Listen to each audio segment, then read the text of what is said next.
Shadows are calling us out.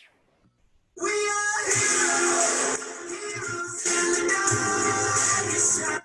Fala, jovem prodígio, tudo bem com vocês? Preparados para mais uma aula de anatomia? Todos já fizeram suas anotações, leram, revisaram todo o conteúdo disponibilizado na aula passada? Espero que sim. Hoje nós vamos dar continuidade a capítulo sobre juntura.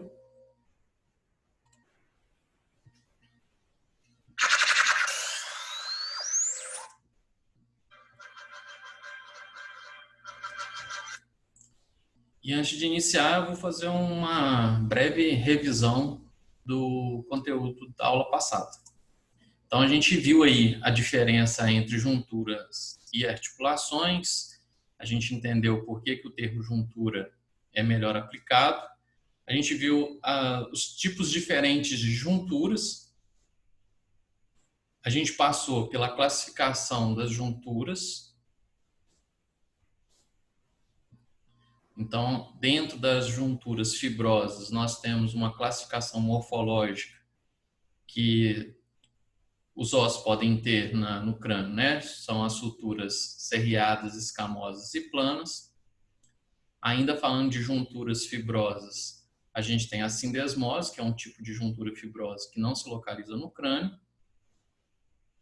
Nós temos ainda o tipo gonfose, que é entre o dente e o alvéolo dental, feita exatamente pelo cemento, por isso que não tem movimento. Vimos dentro das junturas cartilagíneas que nós temos a sínfise. Esses dois exemplos que nós temos são a síntese púbica e os discos intervertebrais. A gente ainda possui dentro das junturas cartilagíneas a sicondrose, que é feita de uma cartilagem hialina temporária, que com o crescimento ela desaparece. E hoje a nossa aula é especificamente sobre as articulações sinoviais. Então, a primeira diferença desse tipo de junturas é exatamente o critério que separa as demais. O que acontece? Se nas junturas fibrosas e cartilaginosas, cartilagíneas, elas têm um tecido que interpõe, ela tem entre um osso e outro, elas têm um tecido. No caso das junturas sinoviais, elas não possuem um tecido, e sim um líquido que tem a função de lubrificação, chamado líquido sinovial ou sinóvia. Os elementos da articulação sinovial, elas são muito complexas.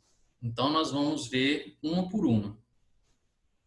A superfície articular é a parte do osso que se articula. Ela é recoberta pela cartilagem articular. Então, o que acontece? A superfície articular é a estrutura que vai estar de contato com outro osso. Então, para isso, ela precisa de uma cartilagem. Então, numa figura, o que as setas indicam é exatamente a superfície articular. Aí nós temos a cápsula articular, que é uma membrana fibrosa que reveste a juntura sinovial fundindo-se com o periósteo, que é aquela estrutura relacionada à cicatrização. A figura aí é uma articulação do quadril, onde a seta indica exatamente a cápsula articular.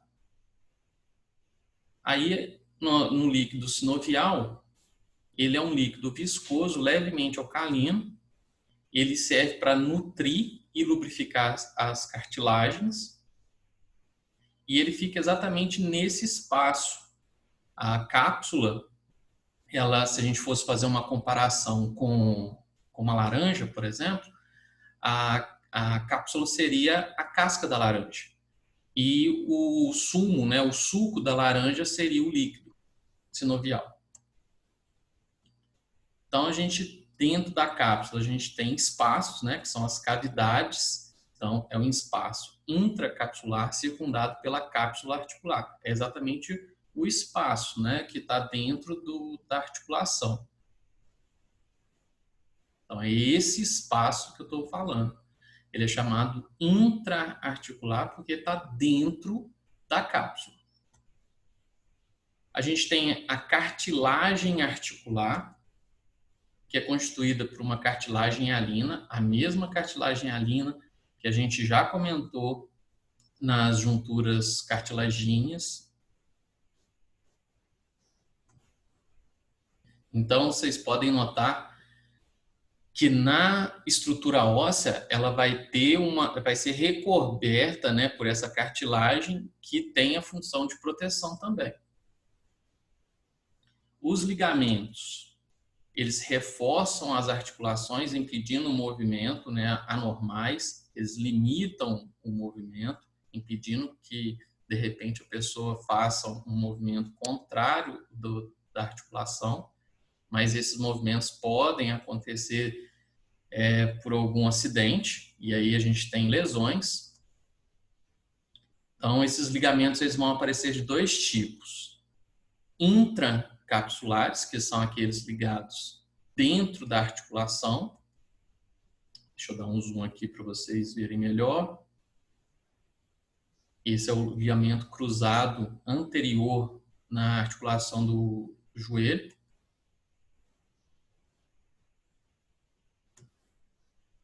E nós temos uma articulação, um ligamento, melhor dizendo, desculpa, extracapsular, que são aqueles do lado externo. Deixa eu dar o zoom aqui também. E os discos e meniscos. Eles são estruturas que localizam dentro de algumas junturas sinoviais, não são em todas, e entre eles que se articulam. Então, a gente vai ter algumas diferenças. Eles têm basicamente a mesma constituição, mas eles possuem umas diferenças. No caso do menisco, essas junturas, essa cartilagem, melhor dizendo, ela não divide completamente a cavidade. Tá? Então, ela acaba tendo essa cartilagem em forma de U. Então, mais adiante eu vou explicar a diferença de um para o outro. Primeiro eu vou explicar o que cada um é.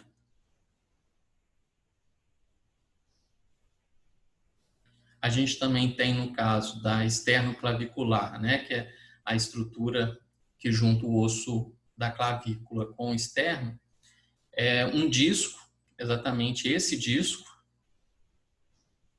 chamado disco esternoclavicular. E a gente ainda tem mais um exemplo de disco, que é na articulação temporomandibular, que é entre o osso temporal e a mandíbula. Essa articulação também é conhecida como ATM. Muitas vezes as pessoas não sabem a nomenclatura, mas usam o termo de ATM. Geralmente tem luxações, a pessoa vai bocejar, vai falar alguma coisa, geralmente elas têm estala, e aí tem alguns problemas, às vezes, ligados à ATM.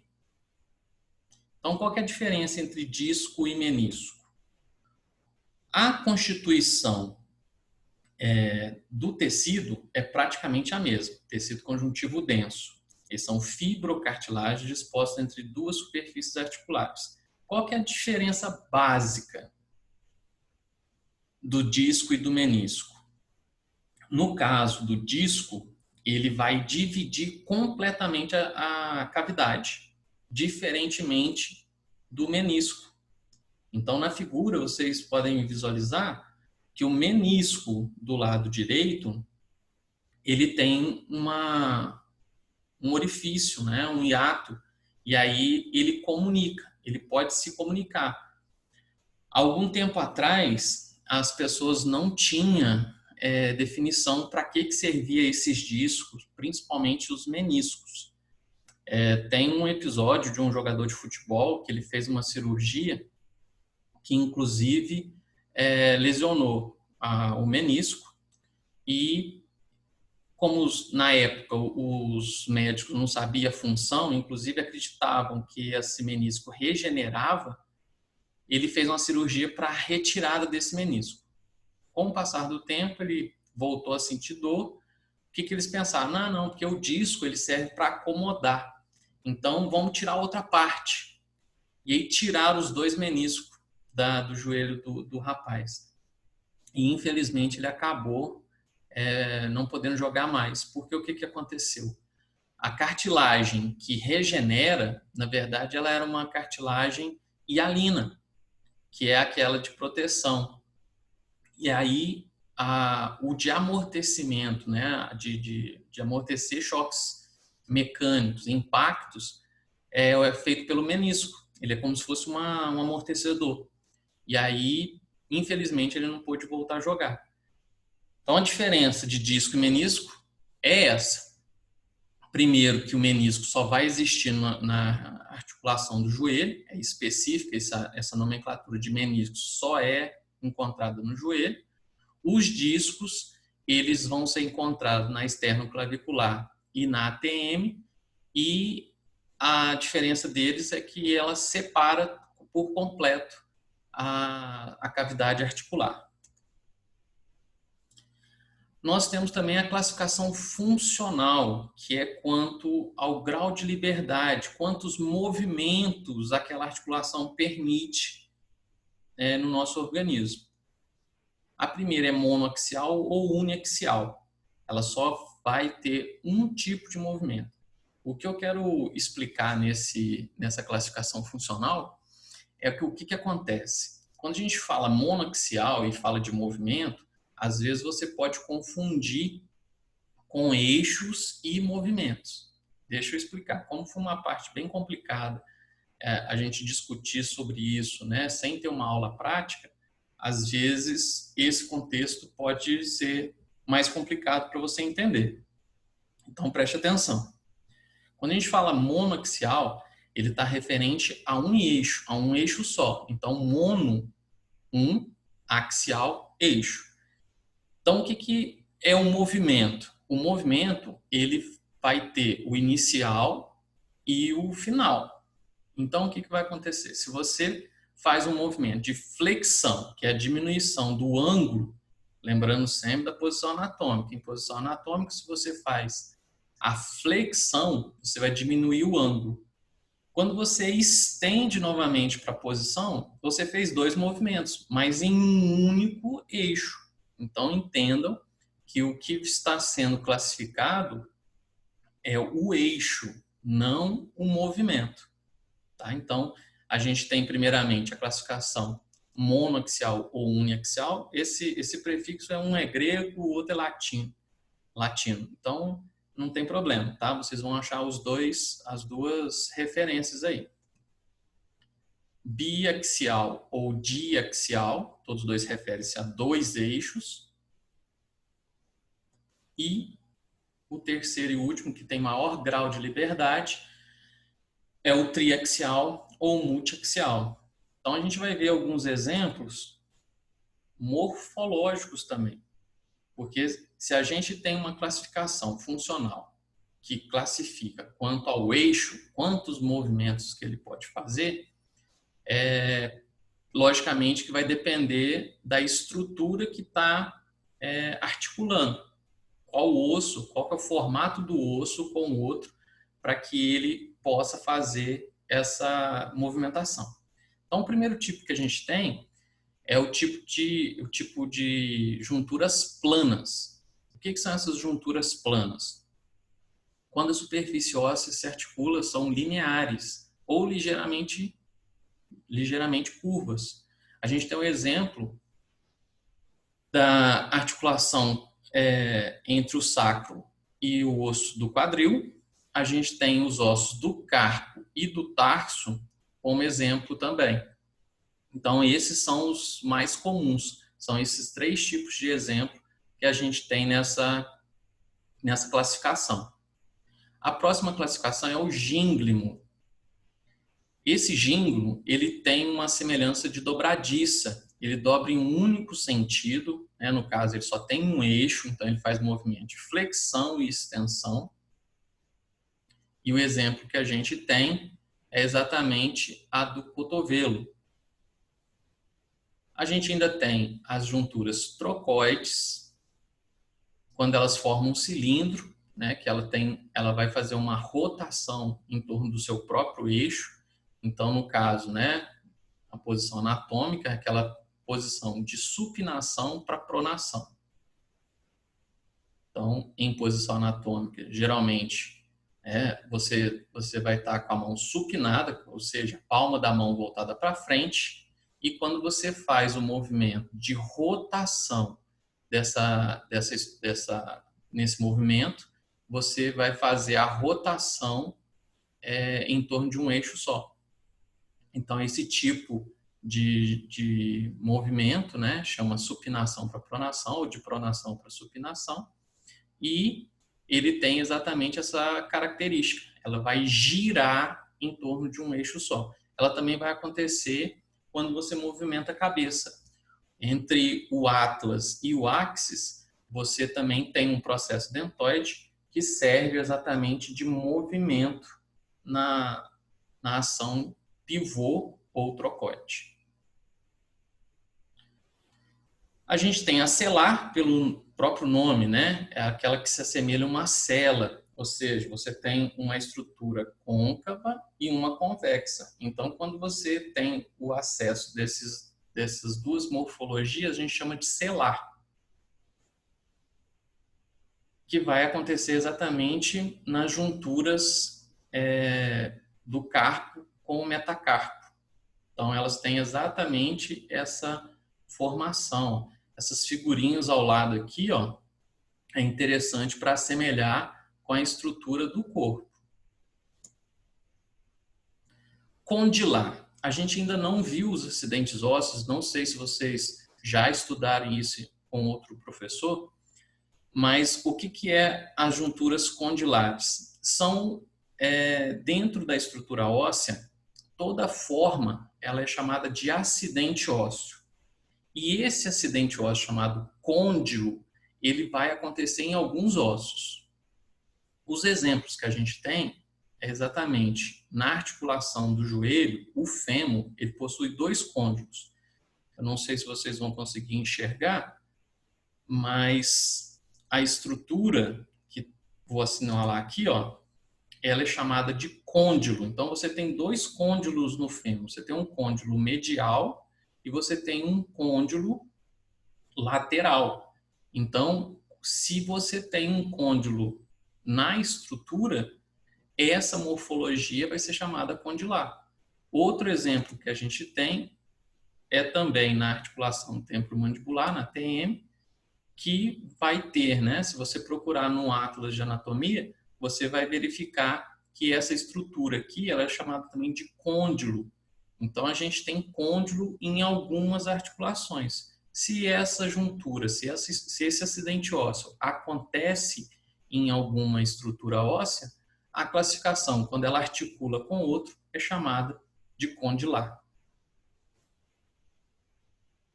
E aí, a gente chega na esferoide, ou esferoide, que é quando as extremidades aparecem, né, se assemelham com uma esfera. Então, é uma bolota. Então, ela possui maior grau de liberdade e faz um movimento combinatório chamado circundução. Os exemplos que a gente tem é a articulação do ombro e a articulação da coxo femoral, que é entre o fêmur e o osso do quadril.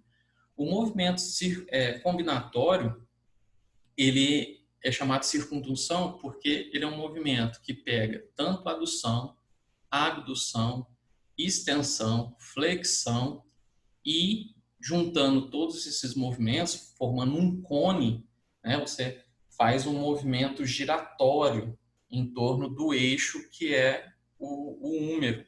A mesma coisa acontece com o fêmur. Então, essas estruturas esferoides, elas recebem o nome de junturas esferoides.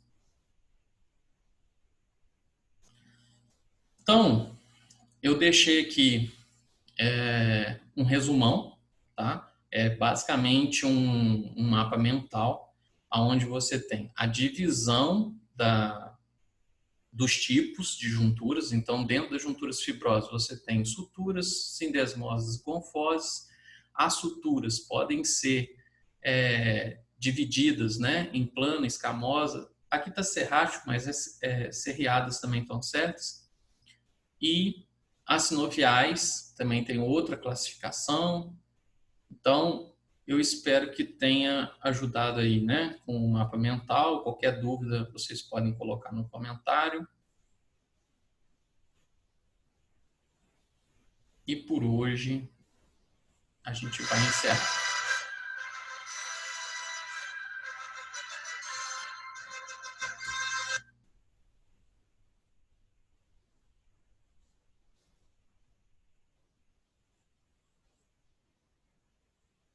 Opa, é isso aí, pessoal. Bom, antes da gente finalizar, eu queria explicar como que esse procedimento deve ajudar vocês.